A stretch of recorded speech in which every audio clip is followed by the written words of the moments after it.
Hello बच्चों, आप लोगों का स्वागत है हमारे YouTube channel pathway the learning point में। आप लोगों को पता है कि जैसे हम लोग बायोलॉजी का 10-10 क्वेश्चन डेली लेके आते हैं, आज फिर वहीं 10 क्वेश्चन लेके आए हैं। ठीक है, अभी तक लगभग 10-11 लेक्चर हो गया होगा और 11 लेक्चर में लगभग कितना 110 ऑब्जेक्टिव हो गया होगा। उम्मीद करते हैं कि आप लोग को पूरा याद कर लिए होइएगा और रिवीजन भी करते होइएगा। ठीक है, तो अब नेक्स्ट वीडियो में हम लोग वहीं 10 ऑब्जेक्टिव फिर देखेंगे और ये ऑब्जेक्टिव जो है ना एग्जाम में 2 बार 3 बार 10-10 बार रिपीट किया हुआ है। अगर बात करते हैं हम 2000 से लेकर 2023 तक तो बहुत बार रिपीट किया हुआ, 10 बार कोई 8 बार रिपीट किया हुआ है, लेकिन 2-3 बार जो रिपीटेशन हम लोग यहाँ पे दे देते हैं कि ताकि आप लोगों को पता चले कि रिपीट किया हुआ है। ठीक है, तो आप लोग क्वेश्चन को अच्छे से याद कर लीजिए। ठीक है, जितना ऑब्जेक्टिव है सब यहीं से रहेगा, बाहर में हो ही नहीं सकता। 35 ऑब्जेक्टिव जो आप लोग को बनाना होता है 35 के 35 यहीं से रहेगा। चलिए ठीक है, बिना देर की हम लोग वीडियो को स्टार्ट करते हैं। चलिए देखिए क्वेश्चन में क्या है। अगर हम पहला क्वेश्चन को देखते हैं तो देखिए पहला क्वेश्चन में क्या लिखा हुआ है। क्वेश्चन पढ़िए, पहला क्वेश्चन क्या लिखा है। कह रहे इन a DNA molecule the cytosine is 18%, then the percentage of adenine will be. ये भी क्वेश्चन कब पूछा गया है तो 2021 में पूछा गया है। क्वेश्चन में सीधा सीधा कह रहा है कि जो साइटोसिन है कितना परसेंट है, 18।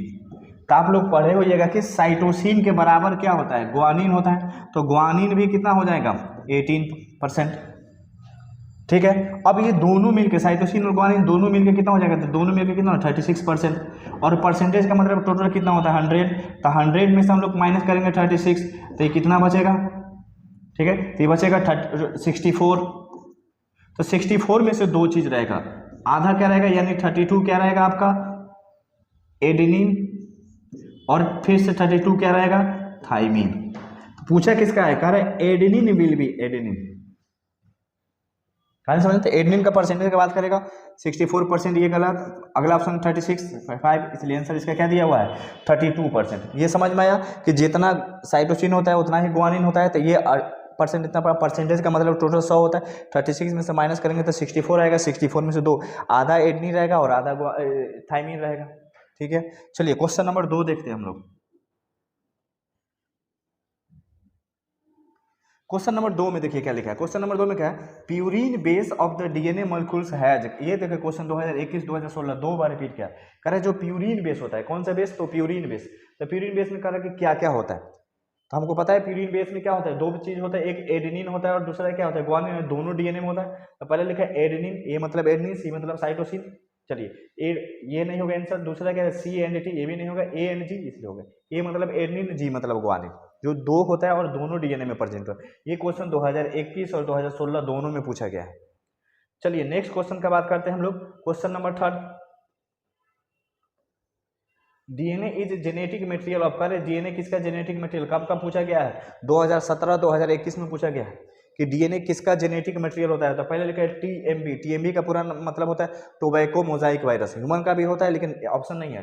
दूसरा ऑप्शन लिखा बैक्टीरियोफेज, इसमें भी डीएनए जेनेटिक मटेरियल होता है, इसमें भी होता है, इसलिए इसका आंसर क्या हो जाएगा सी मतलब बोथ। यहाँ तक कोई दिक्कत।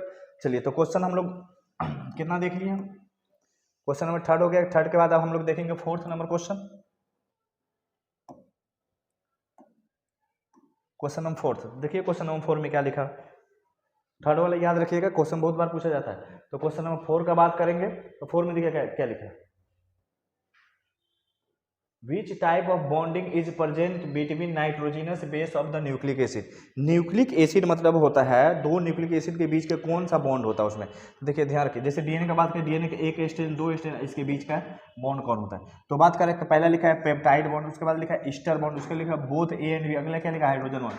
तो कौन सा बॉन्ड काम करता है, तो हाइड्रोजन बॉन्ड काम करता है। दो डीएनए के बीच में कौन सा बॉन्ड होता है, हाइड्रोजन बॉन्ड। ये भी क्वेश्चन कब पूछा गया था, देखिए क्वेश्चन 2016 में पूछा गया। चलिए नेक्स्ट क्वेश्चन की तरफ हम लोग बढ़ते हैं। Question number 5। तो क्वेश्चन नंबर 5 में देखिए क्या करें, nucleic acid are polymer of. करें कि जो न्यूक्लिक एसिड होता है वो किसका पॉलीमर होता है, क्या चीज मिल मिल के न्यूक्लिक एसिड बना होता है। तो क्या क्या चीज, तो पहला ऑप्शन है न्यूक्लियोटाइड्स, दूसरा अपना है न्यूक्लियोसाइड, अगले एमिनो एसिड। नॉन ऑफ जी, ध्यान रखिएगा जो न्यूक्लिक एसिड होता है वो न्यूक्लियोटाइड का पॉलीमर होता है, यानी बहुत सारा न्यूक्लियोटाइड जुड़ के क्या बनाता है, न्यूक्लिक एसिड बनाता है। ये क्वेश्चन 2012 में पूछा गया। अगला देखिए कर रहा है nucleoside arrangement in DNA can be seen by. अगर जो न्यूक्लियोसाइड का अरेंजमेंट होता है डीएनए पे, उसको कहाँ पे हम लोग देख सकते हैं? क्वेश्चन 2022 का है। पहला ऑप्शन देखिएगा इलेक्ट्रॉन माइक्रोस्कोप, इसमें नहीं देख सकते हैं। दूसरा ऑप्शन बी में क्या है? एक्सरे क्रिस्टेलोग्राफी, बिल्कुल इसमें देख सकते हैं। तो इसलिए आंसर एक ही होगा, इसलिए आंसर जाएगा। ध्यान रखिएगा जो भी न्यूक्लियोसाइड होता है जो डीएनए पे प्रेजेंट होता है यानी शुगर और फॉस्फेट, तो उसको हम लोग देखने के लिए एक्सरे क्रिस्टेलोग्राफी एक क्या होता है? डिवाइस होता है, जैसे माइक्रोस्कोप होता है उसी तरह का एक डिवाइस होता है जिसमें ये चीज देखा जाता है। चलिए अगला क्वेश्चन की तरफ अगर हम लोग बढ़ते हैं तो क्वेश्चन नंबर 7 में देखिए क्या लिखा हुआ है। 6 नंबर हो गया मेरा, याद रखिएगा। क्वेश्चन नंबर 7 का nucleic acid is fragmented by which enzyme. कह रहे हैं कि न्यूक्लिक एसिड को हम लोग किस एंजाइम से फ्रेगमेंट कर सकते हैं, उसको टुकड़ा टुकड़ा में डिवाइड कर सकते हैं। ठीक है, तो नाम में जैसे न्यूक्लिक एसिड, न्यूक्लियस एंजाइम उसी के नाम में लगा हुआ है, तो ध्यान रखते हैं। पहला एंजाइम है पॉलीमरेज, बिल्कुल भी नहीं। दूसरा है न्यूक्लियस, यह सही है। तीसरा प्रोटीन, ये तो प्रोटीन को डाइजेस्ट, लाइगेज लिपिड को डाइजेस्ट करता है, इसलिए आंसर क्या जाएगा? तो बी आंसर जाएगा न्यूक्लियस, यानी न्यूक्लिक एसिड को डाइजेस्ट करने वाला, फ्रेगमेंट करने वाला, अलग अलग पार्ट में तोड़ने वाला एंजाइम का नाम क्या है? Nucleus enzyme. क्वेश्चन नंबर 8 में देखिए क्या लिखा हुआ है। कह रहे कि एंटीकोडोन आर फाउंड इन, ये क्वेश्चन देखिए 2021, 2011, 2013, तीन बार यहाँ पे मेंशन है।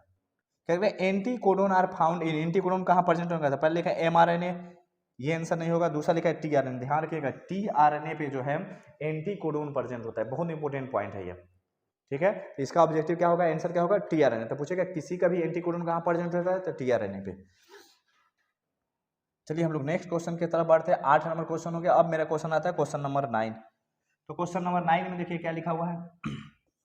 यूरासिल इज रिलेटेड टू, ये क्वेश्चन 2019 में पूछा गया है। तो हम लोग को पता है कि यूरासिल सिर्फ किस में होता है? आरएनए में होता है, डीएनए में एब्सेंट होता है। तो कह रहे हैं कि आरएनए डीएनए, तो आरएनए होगा, बहुत तो आंसर होगा। सिर्फ आरएनए में यूरासिल प्रेजेंट होता है, यूरासिल के बदले में डीएनए में थाइमिन प्रेजेंट होता है। चलिए क्वेश्चन नंबर 10 का बात करें। What is the base sequence of DNA against the base sequence of AUG. कह रहे कि अगर मान लीजिए आरएनए, कह रहे कि what is the base sequence, कह रहे ये आरएनए पे दिया हुआ है और इसके बदले में डीएनए पे क्या होगा? ये आरएनए का बेस सीक्वेंस है और आरएनए में मान लीजिए है, तो इसके बदले में डीएनए में क्या हुआ? तो डीएनए में देखिएगा क्या रहेगा, ए रहे, ए का कंप्लीमेंट्री क्या आता है? टी, और यहाँ पे मान लीजिए यू रहेगा तो यू का कंप्लीमेंट्री क्या आएगा? ए का कंप्लीमेंट्री टी आता है। वहीं आरएनए का बात करेगा तो ए का कंप्लीमेंट्री क्या आता है? यू, यू रहेगा तो ए आएगा। कोई दिक्कत? हम देखिए ए लिखा रहेगा तो ए के बदले में डीएनए में क्या आया होगा? ए के बदले में आया होगा टी, तो थोड़ा सा इरेज करते हैं। ए है तो ए का क्या होगा? टी। यू है तो यू का क्या आया होगा? तो ए का यू, और यू रहेगा तो उसका क्या आएगा? ध्यान रखिएगा आरएनए में यू रहेगा तो उसके बदले में इस पे क्या आएगा? टी। कहानी आप लोग समझे? ध्यान रखिए ये वाला जो दिया है, एक बार अच्छे से समझिए, ये वाला जो दिया है ये आरएनए दिया है। ठीक है, क्या दिया? आरएनए। अब कह रहे कि डीएनए पे क्या होगा? डीएनए के बारे में पूछ रहे कि डीएनए का बेस सीक्वेंस क्या होगा? What is the base sequence of DNA against the base sequence, इतना। कोई दिक्कत नहीं? ये जैसा रहता है वैसे ही उतार दिया जाता है, सिर्फ यू के जगह पे क्या दे दिया जाता है? टी दे दिया जाता है। तो जैसा वैसे रहेगा A T C G double C T G A, ये देखिए ए टी, देखिए हाँ ये जैसे है वैसे उतार दिया। अब इसका कंप्लीमेंट्री लिख दिए। ए का कंप्लीमेंट्री क्या होगा? टी, इसका कंप्लीमेंट्री क्या होगा? ए, इसका कंप्लीमेंट्री क्या होगा? जी, इसका क्या होगा? C double G C T, T A G C, T A G C, देखिए ये बना। कोई दिक्कत? चलिए तो ये क्वेश्चन 10 क्वेश्चन मेरा यहाँ पे क्या होता है? समाप्त होता है। ये उम्मीद करते हैं कि 10 क्वेश्चन भी आप लोग क्या अच्छे से याद कर लीजिएगा और इसको कॉपी में लिखिएगा। जब लिखिएगा तो एक बात ध्यान रखिए उसमें ऑप्शन पूरा नहीं लिखिएगा, जो ऑप्शन आंसर होगा वही लिखिएगा। ठीक है, और बिना लिखे याद नहीं होगा। ठीक है, चलिए इसी के साथ ये वीडियो कंप्लीट होता है और हम लोग मिलते हैं फिर नेक्स्ट वीडियो में।